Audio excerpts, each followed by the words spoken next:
പേരോട് മുസ്ലിയാർ വരെ പറയുന്നത് സിറാജുൽ ഹുദയിൽ ജിന്നുകൾ പങ്കെടുക്കാറുണ്ട്.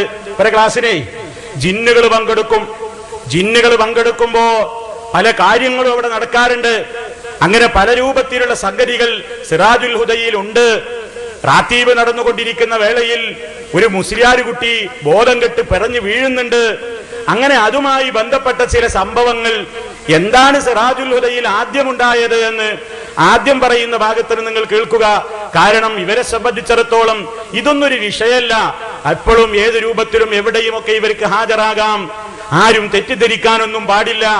അതിനൊക്കെ അവർക്ക് അവരുടേതായ വകുപ്പുകളുണ്ട്.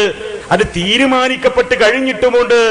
അതുകൊണ്ട് നിങ്ങൾ കേട്ടോളൂ, പേരോട് മുസ്ലിയാർ തന്നെ സിറാജുൽ ഹുദയിൽ ജിന്ന് വരുന്നതിനെ സംബന്ധിച്ചും മറ്റ് കാര്യങ്ങളെ സംബന്ധിച്ചും അയാൾക്ക് ജിന്നിനോടുള്ള ബന്ധത്തെ പറ്റിയും ഒക്കെ നിങ്ങളൊന്ന് ആദ്യം കേൾക്കുക. സംശയമില്ല, ഇൽമിന്റെ സദസ്സിൽ ജിന്നുകൾ ഉണ്ടാകും. എന്നോട് നേരിട്ട് ജിന്നുകളുണ്ട്. നിങ്ങളെ വാദിന്റെ സദസ്സിൽ ധാരാളം ഞങ്ങൾ പങ്കെടുക്കാറുണ്ടെന്ന് പറഞ്ഞ ജിന്നുകളുണ്ട്. ഒരിക്കൽ ഞാൻ റിഫായി റാത്തീബ് ചൊല്ലേണ്ടി വന്നു. റിഫായി റാത്തീബ് ചൊല്ലിച്ചു കുറ്റ്യാടി സിറാജുൽ ഹുദയിൽ നിന്ന്. വടകരക്കാരനൊരു മുത്തഅല്ലിം ഉണ്ടായിരുന്നു. ആ മുത്തഅല്ലിം ഇങ്ങനെ ദിക്ർ ചൊല്ലുന്ന സമയത്ത് പെട്ടെന്ന് വീണിങ്ങനെ ഉരുണ്ടു. അങ്ങനെ രാവിലെ ഞാൻ ഈ മുത്തഅല്ലിമിനെ വിളിപ്പിച്ചു. എന്താണടാ? എന്നോട് ഒരു ഉസ്താദേ, ദിക്ർ ഇങ്ങനെ ചൊല്ലിക്കൊണ്ടിരിക്കുമ്പോ കുറെ വെള്ളത്തിലേക്കും കിട്ടും കെട്ടിയിട്ട് കുറെ ആളുകൾ വന്ന് പേരോട് ഉസ്താദ് ഇപ്പം വരും ദിക്ർ ചൊല്ലടാന്ന് പറഞ്ഞു. ഞാൻ ബോധം കെട്ട് വീടുപോയി. പിന്നെ ഞാനൊന്നും അറിയില്ല എന്ന് പറഞ്ഞിട്ട് എന്നോട് വിവരിച്ചു. ഞാനത് എന്നോട് ദിക്ർ ചൊല്ലാൻ വേണ്ടി ബന്ധപ്പെട്ട് പറഞ്ഞിരുന്നവരുമായി ബന്ധപ്പെട്ട് സംസാരിച്ചപ്പോ ജിന്നുകൾ മുഖേന തന്നെ എനിക്ക് അറിവ് കിട്ടി. അന്നത്തെ ആ ദിക്റിൽ ധാരാളം മുസ്ലിം ജിന്നുകൾ, സുന്നിയായ ജിന്നുകൾ പങ്കെടുത്തിരുന്നു. അതിലൊരു ജിന്ന് ഈ ചെറുപ്പക്കാരനെ ഒന്ന് തൊട്ടുപോയതാണ് എന്ന് പിന്നീട് എനിക്കറിയാൻ സാധിച്ചു. ഞാനിപ്പോൾ അതിലേക്കൊന്നും കടന്ന് സംസാരിക്കുന്നില്ല. മൂപ്പരെ വഅളിന്റെ മജ്‌ലിസിൽ ഒരുപാട് ജിന്നുകൾ, അത് സുന്നികൾ, ഏതാ ഗ്രൂപ്പ് എന്നും കൂടി പറയായിരുന്നു. KP ഗ്രൂപ്പിന്റെ അല്ലേ ഇപ്പൊ അവിടെ സിറാജുൽ ഹുദയിൽ കയറി വരുള്ളൂ അല്ലേ? അങ്ങനെ സംസാരിച്ചിരുന്നു. അങ്ങനെ കാര്യങ്ങളുണ്ട്. മൂപ്പർക്ക് ഭയങ്കര ബന്ധാവരോട് ഇടക്കിടക്ക് ഇങ്ങനെ സംസാരിക്കുമല്ലോ. ഇങ്ങളെ വയലുവാക്കാനൊക്കെ ഞങ്ങൾ ഉണ്ടായാലുണ്ട് അല്ലേ? അപ്പൊ ഈ തക്ബീർ ചെല്ലണതൊക്കെ ഈ കോലങ്ങളാ. നിങ്ങളെ ഈ മജ്‌ലിസിലൂടെ ഇടക്കിങ്ങനെ ഈ തക്ബീർ ആവേശത്തിൽ വേണ്ടതിനും വേണ്ടാത്തതിനൊക്കെ കൈവക്കിയിട്ട് പറയുന്നത് ഇതൊക്കെ ആരാണിത്? അപ്പോ ഈ നിലക്കാണ് ഇയാളുടെ ഒരു പ്രചരണം. പലപ്പോഴും ഇങ്ങനെ എന്റെ അടുക്കൽ വരും. ഞാൻ വലിയ മഹാനാണ്, ആ നിലക്ക് എനിക്ക് അവരോടൊക്കെ വലിയ ബന്ധാണ്. ഞാൻ ബന്ധപ്പെട്ടപ്പോ എനിക്ക് കിട്ടിയവരാ. ഞങ്ങളവിടെ വന്നപ്പോ നിങ്ങളൊരു കുട്ടി ഞങ്ങൾ പെട്ടെന്ന് ഒന്ന് തൊട്ടുവിട്ടേ ഉള്ളൂ, ഒന്ന് തലോടിയിട്ടേ ഉള്ളൂ. അപ്പോഴേക്ക് ഇവര് തൊട്ടപ്പോഴേക്ക് കുട്ടി അങ്ങ് ചാടിപ്പോയില്ലേ, അങ്ങ് വീണുപോയില്ലേ, ഒന്നൊരു വിഷയാക്കാനില്ല എന്ന മട്ടിൽ മൂപ്പര് പറയുന്നു. മാത്രല്ല, അതൊന്നും അല്ല സംഗതി. ഇനി എവിടെ നിങ്ങൾ ഇവരെ ആരെയും കണ്ടാലും തെറ്റിദ്ധരിക്കാനും പാടില്ല എന്നാണ്. ഇവരെ ആരെയും നിങ്ങൾ എവിടെ കണ്ടാലും പ്രശ്നമാക്കരുത്. പേരോടിനെ കണ്ടേക്കും, തൈക്കണ്ടി ഉസ്താദിനെ കണ്ടേക്കും, അങ്ങനെ പലരെയും കണ്ടേക്കും. മുത്തഅല്ലിമീങ്ങളെയും ചിലപ്പോ അടുത്ത വീട്ടിലൊക്കെ കാണുമ്പോ പെണ്ണുങ്ങന്മാര്, സഹോദരികളൊന്നും തെറ്റിദ്ധരിക്കാൻ പാടില്ല, അതൊക്കെ ജിന്നുകളായിരിക്കട്ടോ എന്നൊക്കെയുള്ള മട്ടിൽ നിങ്ങൾ സംസാരിക്കുന്നുണ്ട്. ഞാൻ പറഞ്ഞിട്ട് അധികമാകണ്ട.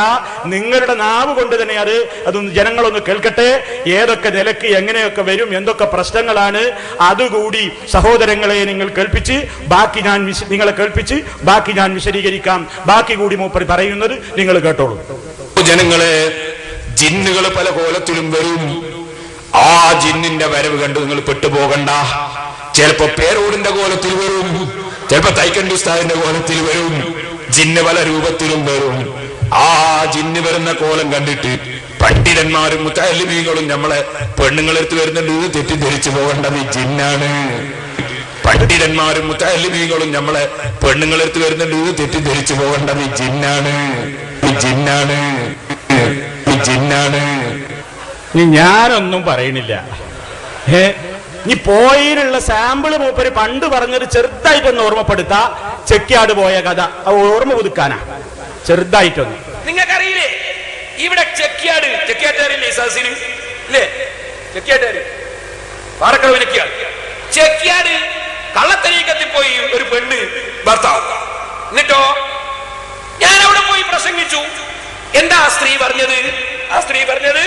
പേരോട് ഉസ്താദ് ഇടക്കിടക്ക് എന്റെ അടുത്ത് പേരല്ലുണ്ട്. പിന്നെ ആരാ വരുന്നത്? പിന്നെ തൈക്കണ്ടി ഉസ്താദ് വരുന്നത്. അവളെ ഭർത്താവ് പറഞ്ഞു തന്നെ. അവരെന്നോട് ചോദിച്ചു.